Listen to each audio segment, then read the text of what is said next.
Do you want to make money in Pokemon? Well, today we are going to be talking about some of the failures you may have and also the solutions so that you can make money in Pokemon.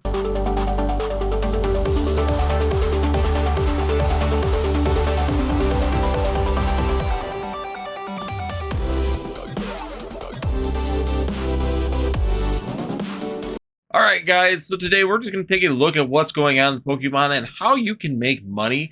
And this is something that can work at just about any point in the Pokemon TCG. Since I've been in it, you've been able to do these basic things, and these are the basic pitfalls that you will see as failures as you move through the Pokemon TCG. And so today, I'm going to give you what the failures are going to be, and then also the solutions to those failures to prevent yourself from actually failing at some of these items. So, first thing I'm going to be talking about as the failure is going to be purchasing products or cards at too high of a price. It's really easy to get sucked into hype and FOMO. When there's all these products and all these different things available to you in the Pokemon TCG, a lot of times you get excited about some items. You see a card that you think is really excited, and I see it day to day. People asking if they got a good purchase on something, and they're buying XY Evolutions cards for $14 that are only valued at like $3 or $4 because they don't know and they don't do the research to find it out. So they purchase things at too high of a price. The other thing is too is that we see is people don't have reliable sales on their products. Now there's simple reasons that this happens, whether they're not engaged enough, not in enough locations, or don't know how to advertise those products. Those can all lead to failures when it comes down to getting the product out of your hands and into your consumers.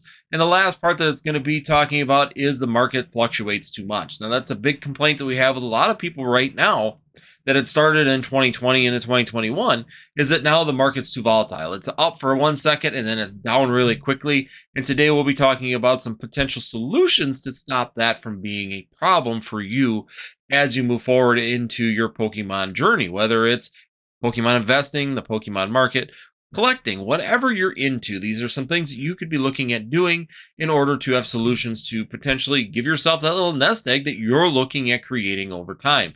So now let's go ahead and take a look at the solutions that we have for some of these problems. And the first thing is finding a reliable source for purchasing products and cards. Now, that's one of the things that's really important when it comes down to the longevity of you in a hobby. Now, there's always a reliability of trying to get in with a distributor, but a distributor comes with some catches. Number one, most of them want an LGS or an actual brick and mortar store now. If you were in prior to Boom, they were taking some online customers, and those were some very good opportunities at that point to be able to get in with them in order to get those products because they wanted to turn and burn product as a distributor. Now the shoes kind of flipped a little bit. The distributor can pick and choose who they want to be in the hobby and who they want to sell to more than just taking anybody that's willing to take the product off their hands. And the biggest thing is that most of the distributors right now that carry Pokemon also carry Magic. Downside of that is that they want to move Magic product because they are buried in Magic product. And the only way to do that is to have you open a brick and mortar store because they can only sell Magic to brick and mortar stores. So those are some complications that we're having right now when it gets down to becoming a distributor or working with a distributor for your online Pokemon gig. It's just not going to happen. The other thing is too is when you look at reliable sources, another good reliable sources is your local LGS. A lot of times LGSs do get into pinches, especially certain times of the years. It's difficult for them to have actual working capital and cash flow. And if you talk to these LGSs ahead of time, you introduce yourself, you work with these people, you may have some great opportunities to get in with them and be able to maybe get products at a very good discounted rate, especially if you build that rapport with them that you'll be able to take the products that you're looking for. Once again, it depends on how strong you want to be and how big you want to be, how much money you want to put into this in the investing side, or if you're just looking at doing collecting and you want to have some really good collecting cards that you're planning on selling 10, 15 years down the road. Once again, best buy-in price is still the best practices, and finding these reliable sources, even LGSs will sometimes cut you breaks if they know who you are and know how you work, and you're willing to give a little bit for them also. So for myself, I got in with an LGS because when they got basted with products back last November before celebrations, I was there and able to purchase some of these products and get them cash flow that they desperately needed when all these products from Battle Styles, Chilling Reign, Evolving Skies, and then also Celebrations and Fusion Strike just buried them. So sometimes being there in the clutch is a very good way to get a reliable source. Another way to get reliable sources, of course, TCG Player has some very good rating systems on some reliable sources. eBay has some very good reliable sources. And the last place that you can always look is Facebook Marketplace and Facebook, Pokemon, and TCG sites. A lot of times there's some reputable buyers that'll hang around in there. Discord has also got some really good spots to find some reputable buyers or sellers that you can be able to purchase from at a really good price for some of the products that you're looking for. Next thing I'm going to talk about is when it comes down to selling cards. Now, getting consistent sales and getting a reliable sales chain sometimes is very important when it comes down to being in Pokemon. If you're trying to be sustainable and you're trying to make a little bit of income off of this, if you're trying to flip those items and really get a collection and sell it outright, you need to build rapport and you need to build your items onto these sites. And the best way to do this is to become engaged, guys. Engagement into the hobby is a very good way of getting your product across. People recognize your name, people recognize you, you get these good star ratings, and yes, you may falter at first where you don't seem like you're getting a lot of profit.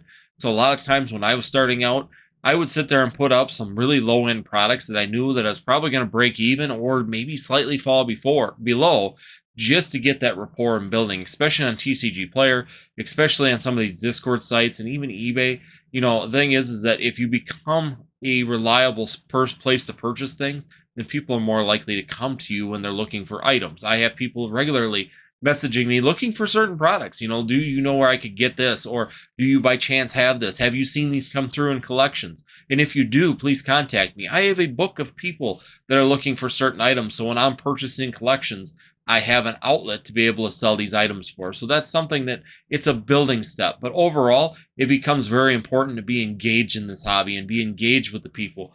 Go to your LGSs, go to Pokemon tournaments, get involved with the community, because the community will be the most successful way that you can be successful in the Pokemon TCG. Next thing I'm going to talk about is going to be, of course, the market fluctuations. Now, once again, if you get a good buying source and you get that good low price on your products when you come in, the fluctuations don't affect you as bad. Of course, the lower the buy-in price, the lower you can get these products, the more successful you can be when it comes down to being competitive at the end of the day. But the one big thing that I will tell people when it comes down to actually being successful in making money in Pokemon, niche down, know your customer base, and that way you'll be competitive. Now, what do I mean by that? Don't try and do a broad range of things. Don't try and know everything. A lot of people will tend in this hobby to try and be know-it-alls. Don't know exactly what they're talking about. Sometimes they get caught in a lie. They try and accentuate what's going on. They try and kind of broaden what they think they know, and sometimes it just makes them look bad. But if you niche down and become extremely good at what you do, you tend to be more reliable of a source, which means then again, you're going to get rid of that market fluctuation because people sometimes will pay a little bit extra if they know you are a reliable source and you know what you're talking about. If you sit there and learn how to grade a PSA card by sight, no, you're never going to be 100% right. I'm not 100% right. I would never claim to be that. But you can examine a card and a majority of the time be able to say, yeah, this should grade really well. I never put a grade on it, but I can look at it and say, yes, this should grade really well. And if you do that a few times and people understand that you know what you're looking at, people tend to not care about the market price so much and know, hey, I'm looking for a PSA 10 card or 9 or an 8. I'm looking for something for a 9 or better. Can you hook me up with something? And if it's not something you're into, but you understand the grading aspect of cards, you might be able to help or assist these people in finding those cards, which becomes a niche market for yourself. Now, I'm not going to ever tell people to claim that they can say the exact grade of something. I always tell people, give it a range. I always give it a range. And when I look at cards, I can tell you, hey, this is going to be above an 8. Or if I'm feeling really comfortable about it, I will say this should be a 9 or better. It just depends on how the grader looks at it this day. So those are just some key things that you need to remember when you're working in the Pokemon TCG. That at the end of the day, niching down and becoming extremely good at one item in the hobby sometimes is more valuable than becoming a broad standing member of trying to guess at everything. You can't track everything. There is so much going on in this hobby. There's so much happening at one time. Even myself, even in the actual investing side of things and the market side of things, I tend to stay in modern. I try and stay in no later than Sword and Shield, and I get really good at those eras. I know a lot of the market. I know how most of the places fluctuate. I'll never claim to be a vintage guys. I love vintage. I love vintage cards, but I don't particularly get really good at it. I can't track everything. It's impossible.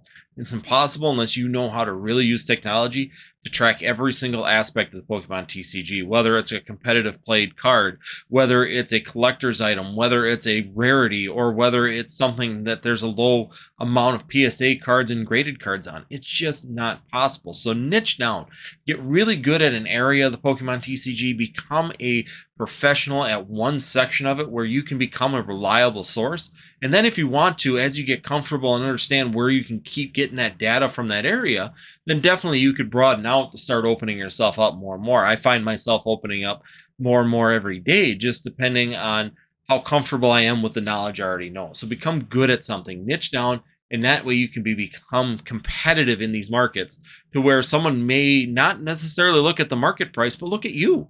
You are the most important person at the end of the day when some of these people. You are the source that's going to tell them that this item is good or not. You're the one that's going to tell them, yeah, it's a little bit over market value, but guys, this is a fantastic card. It's going to do extremely well, and make it that way. Don't sit there and say that stuff and give them the opposite. If you are going to do it, be a man of your word and be sure that you follow through and get them the products that they're looking for. So today, guys, I wanted to give you some of the failures that you're looking at in the Pokemon TCG, and then I wanted to look at some of the solutions. What are things that you can do yourself to better your positions in the Pokemon TCG? And that's, of course, finding those reliable sources, whether it's on, your local LGS, whether it's online through Discord or through Facebook or one of these other exchanges. Sometimes I'll pull people out of Facebook, even eBay, and message them privately in order to be able to have a good discussion and maybe get a better deal, guys. Some of these people have a lot of products sitting there that they're willing to work with you with. And if they know you're reliable and you're good at selling or good working with them, and I'm good working with you, you're good working with me, a lot of times they'll be willing to barter and work with you to be able to get you the better pricing. Of course, once again, become engaged, guys. Engagement in this hobby is the #1 way to really drive yourself forward. Yes, you can be a general TCG shop and everybody kind of sees your name floating around, but if they don't know who you are and you're not engaging with your customers, chances are is that they're going to typically trend towards someone that's more engaged into the hobby.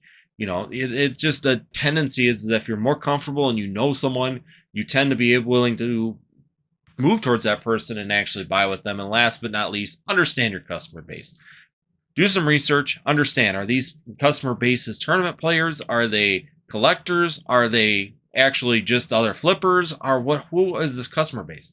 There's a lot of customer base in the Pokemon TCG.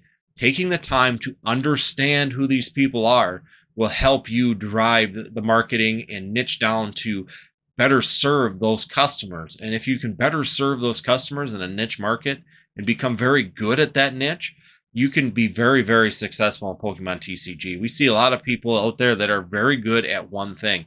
And if you really want to see this and see this in action, definitely check out the playlist I'm going to put above me over here, which is going to be, of course, our Choose Your Path series. These are different niche markets and how people are successful in them to help you along, especially if you're a beginner in Pokemon, to actually move forward in this hobby and see where you might want to fall. Maybe there's a niche you never even knew about, and this series may help you find that. So once again, guys, hopefully this is some good information. Hopefully this helps you make money in the Pokemon TCG. Hopefully this helps you make money in Pokemon investing and definitely gives you that leg up that you might be missing when it comes down to it.